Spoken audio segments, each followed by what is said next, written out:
April నుంచి ఇస్తాం.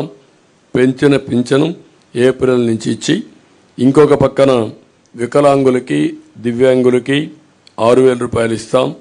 వైకల్పానికి పూర్తిగా అంటే 2 కాళ్ళు చేతులు లేకుండా అవస్థపడే వాళ్ళకి 15,000 రూపాయలు ఇస్తాం. కిడ్నీ తలసేమియా వంటి దీర్ఘ వ్యాధులు ఉండే వాళ్ళకి 10,000 రూపాయలు పింఛన్ ఇస్తున్నాం.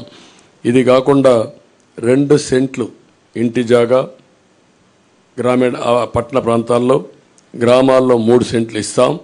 ఇవి కాకుండా మీరు ఒకసారి చూస్తే ఇప్పటికే మంజూరైన పట్టాలకు ఇళ్ళు కట్టిస్తాం. ఎవ్వరికి ఇంటి జాగాలు క్యాన్సిల్ చేయం. అదే సమయంలో అక్కడే ఇళ్ళు కట్టించే పరిస్థితి తీసుకొస్తాం. ఇళ్ళు లేని ప్రతి ఒక్కరి టిట్కో ఇళ్ళు ఇమీడియట్గా హ్యాండ్ ఓవర్ చేస్తాం. ఇవి కాకుండా అందరికీ ఇళ్ళు కట్టించే పరిస్థితి తీసుకొస్తాం. ఎస్సీ ఎస్టీ సంక్షేమానికి కట్టుబడి ఉన్నాం.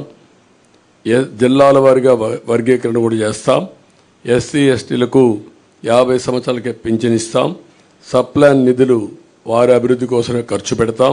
ఏజెన్సీలో ఆదివాసీ ఉపాధ్యాయులు నియామకం చేస్తాం. జీవో నెంబర్ 3 మళ్ళీ రివైవ్ చేస్తాం. ఎస్సీ ఎస్టీ సంక్షేమ పథకాలన్నీ తీసుకొచ్చి ఎస్సీలపైన దాడులు చేసిన వారందరిపైన కఠిన చర్యలు తీసుకొని వారిలో ఒక నమ్మకాన్ని క్రియేట్ చేస్తాం.